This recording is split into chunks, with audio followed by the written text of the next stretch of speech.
friends, welcome back to my channel. And I thought we could do for today's video a cute little tier ranking of the books that I have read in 2024 so far. So I've done a couple of tier rankings on my channel. I think they're really fun and they're a good way for me to do a wrap up and remember why I did or didn't like a book so that I can explain why they're in the tiers. I will say a lot of these books I read in the beginning of the year, obviously, so I might not remember like gritty details of the story, but I'll try to do like a little summary. So you're gonna have to excuse car noises and a change in lighting, but let's just jump right in. Okay, so I do know that A Prayer for the Crown Shy was one of the first books that I read in the year, so we'll talk about that. This is the second book in the Monk and Robot duology. This is a really good duology following a monk who goes out into the wilderness to kind of find themselves, and they find a sentient robot sent from the robot community to kind of explore humanity. It's a very sweet duology. The first one definitely needs the second one. They're very short. I think together they might be 300 pages. It's a lot about life and purpose and the meaning of everything and rest and humanity, and it's just a really beautiful duology. I gave the first one 4 stars and I gave this one 5 stars. In my opinion, this is an S tier book. It's very calm and quiet and cozy, and it has a lot of beautiful messages that I think a lot of people need to hear, and it's just very comforting to read. I recommend it to everybody. I love it so much. If you like cozy stories, then you should definitely pick it up because it's stunning. So then we will talk about the two Heartstopper volumes that I read together, volume 3 and 4. I read the first couple at the beginning of last year. I think they're really good. They're about 2 boys in high school who meet and fall in love. They start off as friends. One of them is out, one of them is not, and so it's about identity and sexuality and discovering yourself and friendship. They discuss mental health a lot. One of the boys is dealing with an eating disorder and anxiety. And I gave both of these 5 stars. I really liked the first 2. They're really good. They're very sweet. But the 3rd and 4th really have a very soft spot in my heart. They are very heartwarming and they're really beautiful, and they handle the very hard topics of mental illness in a very good way, and they still keep that loving feeling while tackling these really hard topics. So I think that, again, both of these are S tier graphic novels. I liked 4 more than 3. 3 is more focused on Charlie finding out about it, and 4 is about the recovery process and all of that, and it's really beautiful. I would recommend it if you haven't checked it out already. I'm sure you have, but if you haven't, they're very good. Like, people are not lying when they say that. It's not overhyped or anything like that. It's really good. Alright, so then let's talk about Devil's Daughter. 5th book in the Ravenel series, I believe. 4th or 5th book. This is Wes Ravenel's book. This is a highly anticipated book for me because Wes Ravenel is kind of like the tortured hero. He was dealing with addiction in the first book, and he kind of disappeared dealing with his own things. He took over the family farm and he worked on himself a lot. I liked this book. I have not found a Lisa Kleypas that I didn't at least give 3 stars. This one got a 4 star for me. It wasn't my absolute favorite, but I did think that their relationship was very sweet, but also very sexy. There's a little bit of a, like, forbiddenness, I guess. She has a child, she's a widow, and he feels like he's not good enough for her, and just a lot of angst back and forth. It's a really good story. So I would say it's an A tier story. It's not perfect. It's not my favorite. Even in the Ravenel series, it's not a favorite, but it's really, really good. And I just love Lisa Kleypas's writing. It's always very dreamy, and you just get so lost in her worlds and in her characters that it's hard not to love everything I read by her. So then we have Duke of Midnight, which is some number of the way through the Maiden Lane series. This is like a Batman story set in Regency period, I believe, in a crime-ridden London, and we follow a vigilante who keeps the streets safe. Didn't love this one. I think I gave it 3 stars, possibly. It's not my favorite. The Maiden Lane books, and really historical romances in general, are either really strong for me or kind of boring. And this one was a little bit of the boring side, but it wasn't bad by any means. I like Elizabeth Hoyt's writing, obviously, and I like the setting. So it's definitely a B story. This is the first thing that I actually read. This is a fantasy romance written by Brianna Hale / Lilith Vincent, the same person with a pen name. This is a fantasy romance. I really did not like this. I think I gave it a generous 3, but it might really be a 2. Story is incredibly forgettable. Let me actually just like pull up the Goodreads so I can tell you what it's about, because I, for the life of me, cannot remember. Okay, I remember this. The heroine is about to get sacrificed by a religious cult, and she gets saved by the hero, who is the Flame King. There's dragons, and she is taken back to one of his castles. She doesn't know that he's the king at first, and she gets taken back to one of his castles. She's like on the hunt for her family because she doesn't know what happened to them. She's searching for them. Her whole village was destroyed. Fell into the category of books with heroines that get taken to another place, and they get stuck in like one castle, one room, one cottage, whatever, and the story just completely stagnates. They learn all of their information through huge pieces of monologues of just all of the info of the world, or reading a book about the world. So the information isn't really like dispersed in a good way. And I just didn't really like this. I really love Brianna Hale and I like Lilith Vincent, but I was not a big fan of this. And so it's gonna be a C. I didn't give it 2 stars, which it probably should get a 2-star considering I remember nothing about it. All right, I think then I read Visions of Heat. This is the second book in the Psy-Changeling series.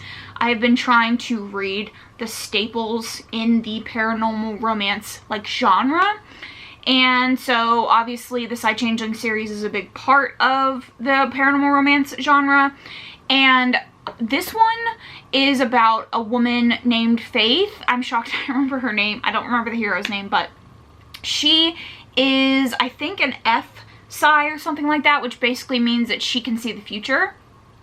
And she has been isolated for her whole life, and she wants to go on the run. When she runs, she is looking for the heroine from the first one, who is a Psi, which is like an elite population of creatures who have completely removed all emotions from their life.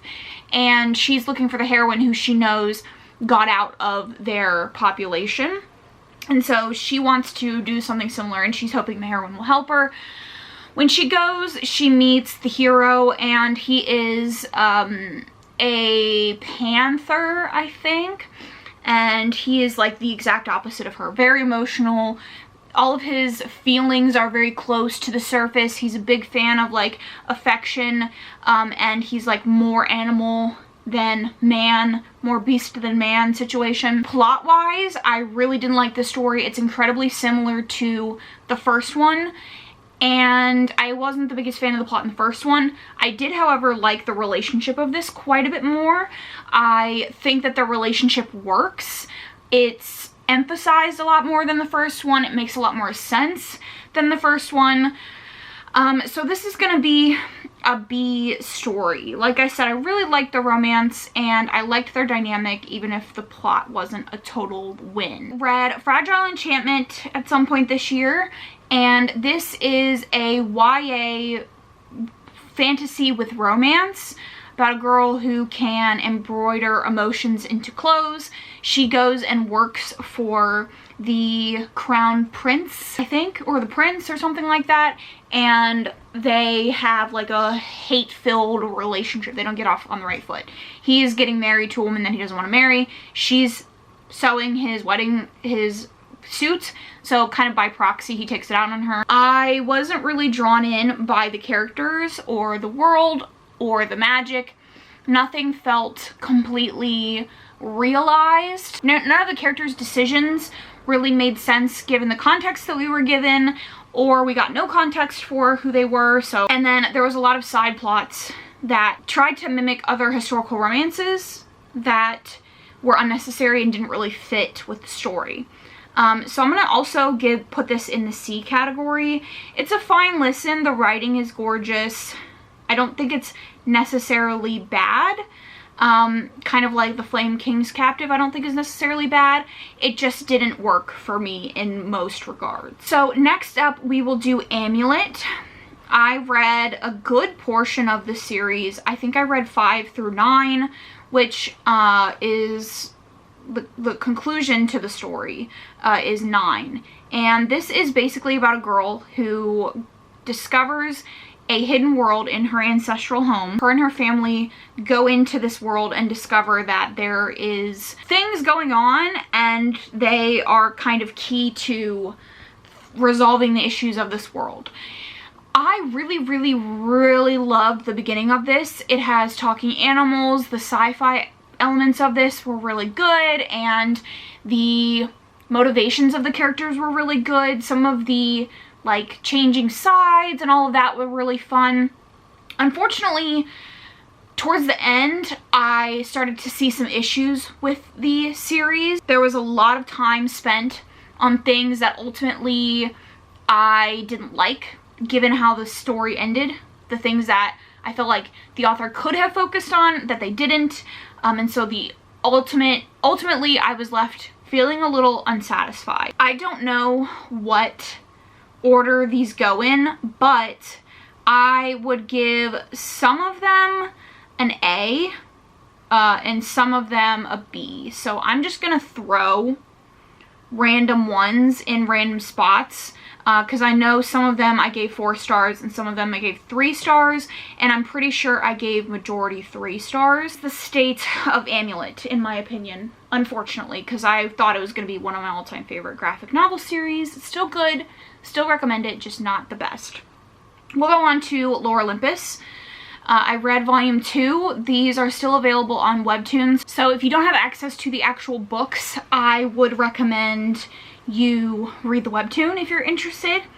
It's basically a Hades and Persephone retelling, and it is set in Olympus, and it's like a dimension stacked on top of the real world. And you're following Persephone, who is in Olympus, the city, for the first time, and she ends up getting a job with Hades, and they sort of have like a will they won't they relationship. It's very sweet. It does deal with some very heavy topics like sexual assaults, and you're following a lot of characters aside from the main couple, but it's very beautiful. The art style is gorgeous. I love the romance. It's very sweet, and it handles those really heavy topics really well. In my opinion, at least what I've read of Lore Olympus so far, it's about as perfect as this story can be. I love it. It's an S star. It's an S rating for me, and I am extremely excited to continue. Then we'll talk about Cold Clay. This is the second book in the Shady Hollow mystery series. This is basically about woodland creatures, and they all live in like a village together, and the main character, Vera Vixen, is trying to solve a murder mystery in each of the books. This is the second one. A moose has been found dead, and I gave the first one 5 stars. I really loved it. I loved learning about all the characters in this little town. It was very sweet and quaint. And I went into this one hoping that it would be even better because it's set in the fall and there's talks of like apple picking and all of that cute stuff. And unfortunately, This one followed the mystery way too much, and we didn't get enough of the other characters. We didn't get enough of Shady Hollow and the quaint cuteness that we got in the first one. It just was like every page was the mystery. It was shorter than the first one because a lot of that was cut out, but all of the fun was a little bit lost. So this is like a bad 3-star. It's gonna be put in C category. I did give it a 3-star because I still liked it. I still liked being in the world, but part of it was like a little bit of disappointment, expecting something better than what I got. We have The Principle of Moments. This is a space opera, and it follows two characters, one set in like 66 or something like that, on another planet in another galaxy, I'm pretty sure. And she is part of basically enslaved humans that have been taken over by this alien species, and she has dreams of being a space pilot. And we also are following a character from 1806, roughly. He's a space traveler, so he's not technically from 1806, but like that's the year we were introduced to him. And he gets sucked into her timeline on her world, and they go on this adventure together. It was really strong, really good. I'm not a big sci-fi reader. I love sci-fi, but I just don't read it a ton, and this was very accessible. The writing does take a smidge of time to get into. I would say maybe the first 50 pages. I did struggle a little bit to get into it, but once I was in it, I was in it. It's fast-paced, it's fun, the characters make sense, they're great to be with, their motivations made sense, their actions made sense.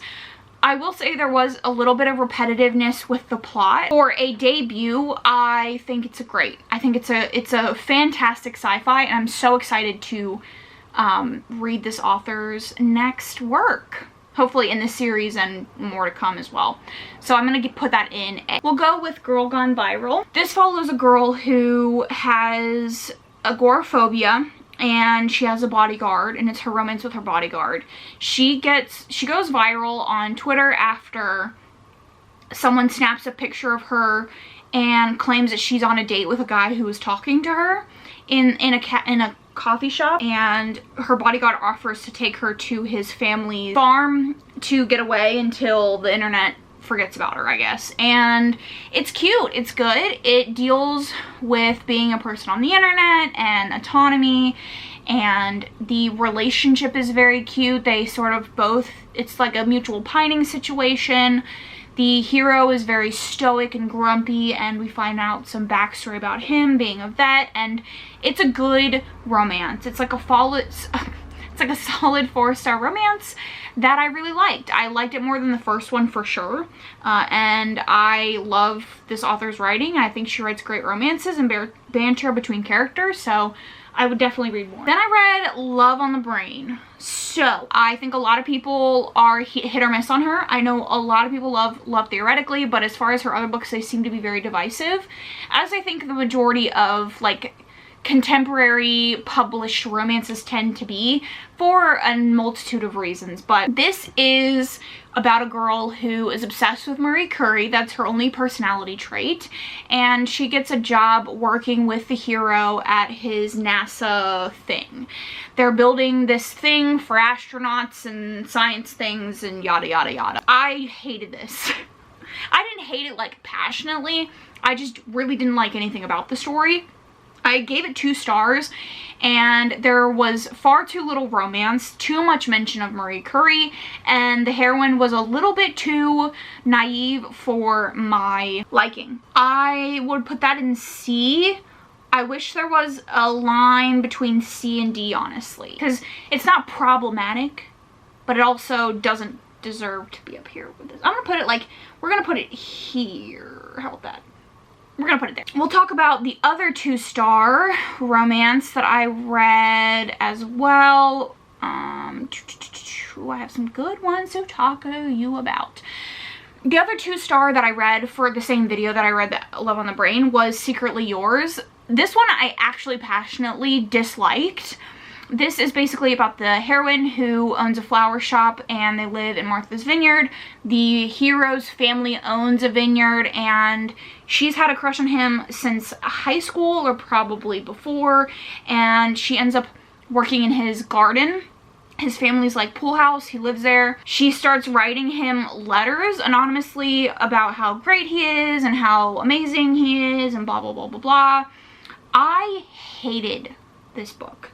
There is nothing I find more disgusting in a hero than opening the book, for one, talking about the heroine's tits talking to you.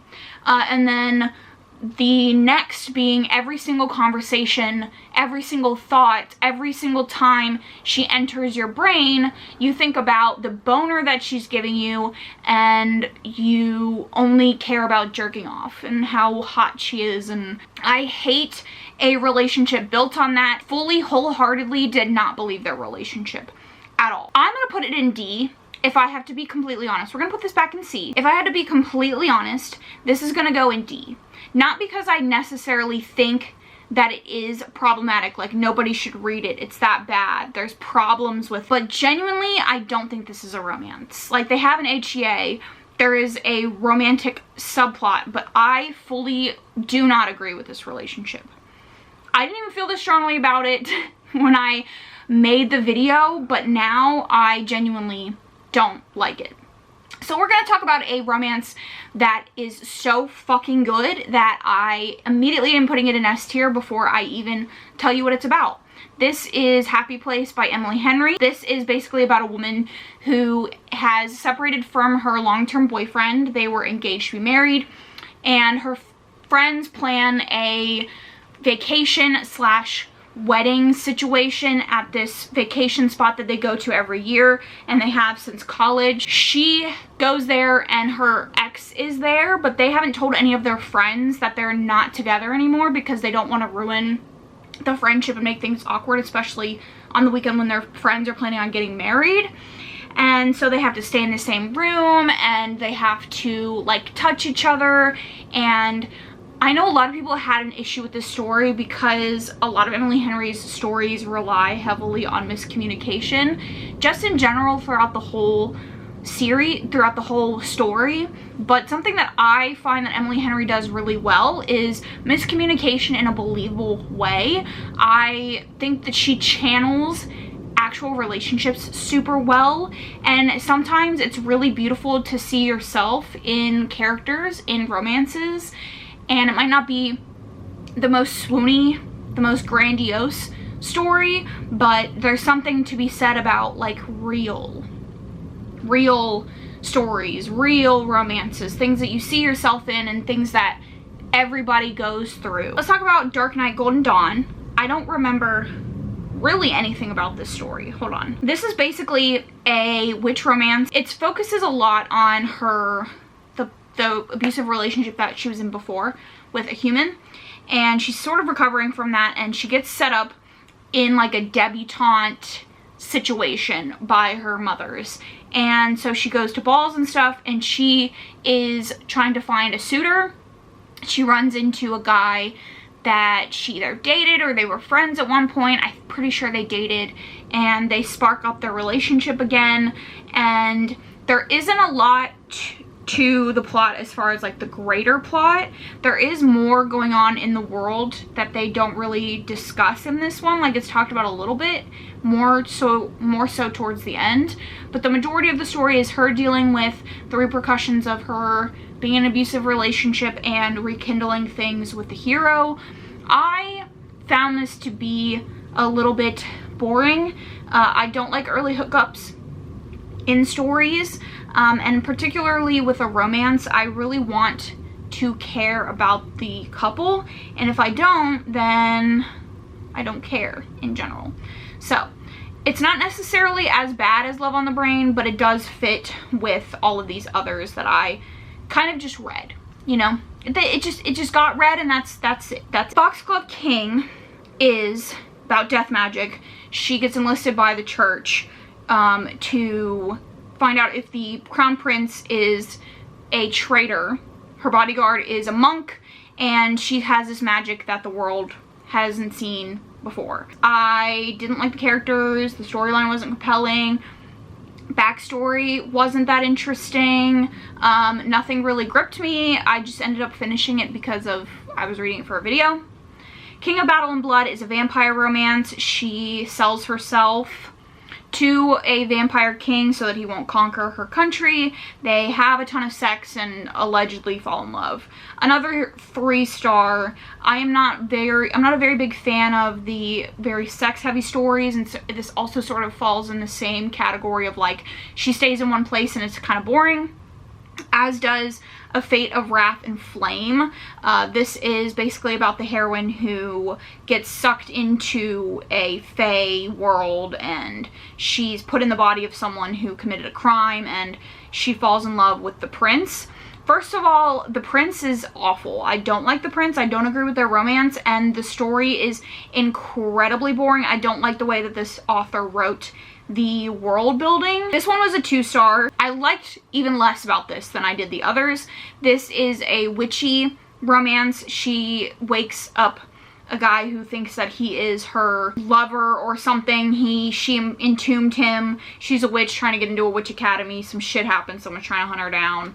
It's not good. The writing is very immature. The romance doesn't happen until the hero is not even in the book really until about the 60% mark.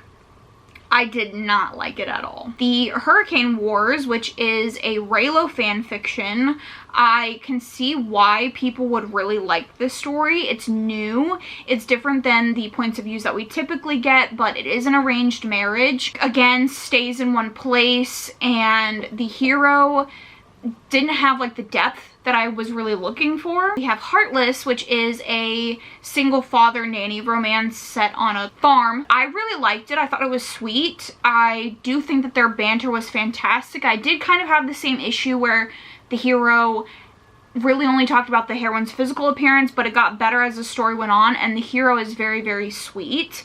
I really ended up liking their relationship and their found family, and I like Elsie Silver's writing. This one is a little bit more emotional, less fun than the first one was, obviously, but I still love the banter and the fun between the characters, so that was good. A Dawn of Onyx is another fantasy romance. The heroine gets taken in by the hero. He is a king or a prince or some shit. She heals for him. They fall in love. It was good. It's a good read. It made me giggle and kick my feet, but as you can tell, I don't remember much of the story, and it's like a good 3-star, if that makes sense. We have Powerless. This is I didn't know this, but this is actually a YA fantasy. I could be incorrect. I see, like, when you go on Goodreads, it says YA and adult, so I don't really know what the age range is. It doesn't have any, like, sex or anything in it. There's nothing explicit in it, but basically it's about a girl who is an ordinary, which means that she has no powers. In this world, if you are an ordinary, you get killed and or cannot live in this kingdom, and if they find out that you have been harbored up in this kingdom, they'll kill you. And the crown prince is actually the person that is the assassin for the king. She ends up saving the crown prince's life, and she gets put in a trial as like a reward, and she gets to fight her way out. It's very Hunger Games-esque. At one point I was like, is this Hunger Games fan fiction? But I really liked this. I love the romance. It takes a lot of tropes that are very, very common in fantasy romance, and it kind of does them in a different way. I liked the banter. I do see people's complaints about the world building and the different things that the author chose to focus on that maybe could have been a little bit different, but I really liked it. And I ended up giving it 5 stars. I'm just really a sucker for romance. I really liked it, and I thought it was sweet, and I had a good time. We have House of Bane and Blood. This is another fantasy romance. It is based on Peaky Blinders. It has alchemy and magic. The heroine is from a rival family to the hero. They have an arranged marriage, and it's really good. It's really good. It channels the Peaky Blinders feelings very well. Thought their romance was so good. It's a 5-star. Next, let's talk about Assistant to the Villain. this is an extremely popular fantasy romance, so you've probably heard of it. It's about a girl who gets a job with the villain of the village. He does bad stuff, he's bad, people don't like him, people are scared of him. She needs a job, she takes a job with him. She's not very scared of him. I liked this a ton. It is corny, it's cheesy, very self-aware. It's not trying to be deep and serious in a way that it's not. It's just fun. It's a ton of fun. You are following them on these adventures. You're watching them reluctantly have feelings for each other, and it's really good. Like, it's, in my opinion, it's fun. And I love a story that knows what it's doing, like what its purpose is, what it's trying to do. Then we have Throne of the Fallen. This was honestly a huge surprise for me. I read this because it was one of the Goodreads Choice Awards choices. I have tried other things by this author. I have tried the Stalking Jack the Ripper series. I didn't like it. I've tried the other one that's like her new adult series, and I didn't like it. And I was pleasantly surprised by this. I went in not really expecting much, and my first impression was the audiobook. First of all, fan-fucking-tastic. The production value, like the production on it, is so good. But basically the story is about a woman who is an art dealer, and she creates forgeries. She ends up meeting the Prince of Envy. She doesn't know at first is a demon fae guy. He needs her help to paint a portrait of a cursed throne because the Unseelie King has put a curse on him and his court that if he doesn't compete in these games and win, his court's going to die, and it's already started to slowly die, and she is a part of that whole thing. And so he decides to try to seduce her to get her to paint this thing, and it just completely backfires on him. He ends up becoming completely enamored with her, fascinated with her. She doesn't really want anything to do with him. She is reluctantly attracted to him, but she doesn't really like him that much. And she doesn't want to paint this portrait because she knows that like it's a cursed object. And so they end up having to go on a quest.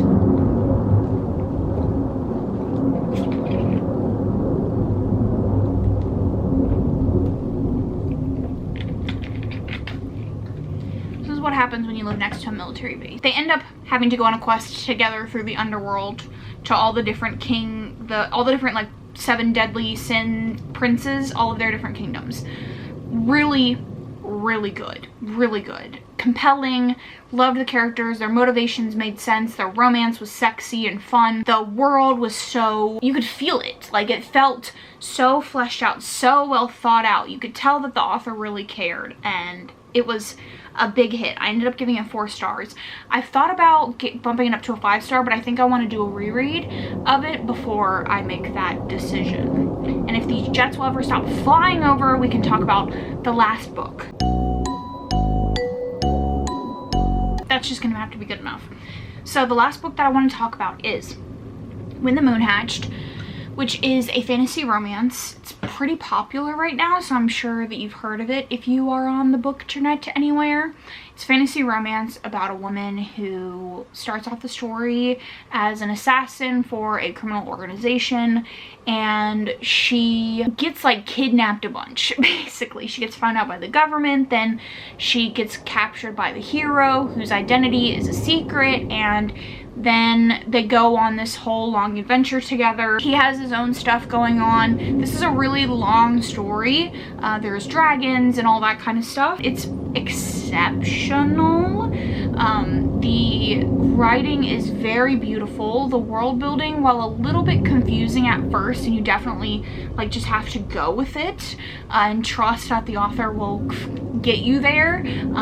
It's good. Like, the world feels fleshed out and thought about. You can tell the author put her whole heart into the world, and it's gorgeous. It's gorgeous. It's gorgeous. I love the romance. It's slow burn. It's beautiful. It's tension filled. It's sexy. I love this book a lot.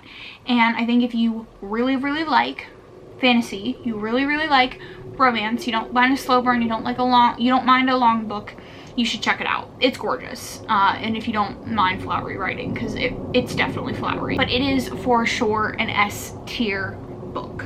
So this is my ranking. This is the ranking of all the books that I've read in the first portion of the year. I have slowed down a lot with my reading. I barely read last year. I didn't read a lot, and I definitely am not reading a lot so far this year, which I'm okay with. I don't mind, but this is my ranking. Let me know down below your thoughts on any of the books that I talked about, any of the books that I read. If you have any recommendations on what you read this quarter and you recommend to me, again, I would love to know down below. Other than that, please consider subscribing if you haven't already. If you like book content, chill, cozy vlogs, I do a plethora of things. My socials are linked down below. Thank you so much for watching, and I'll catch you guys in my next one.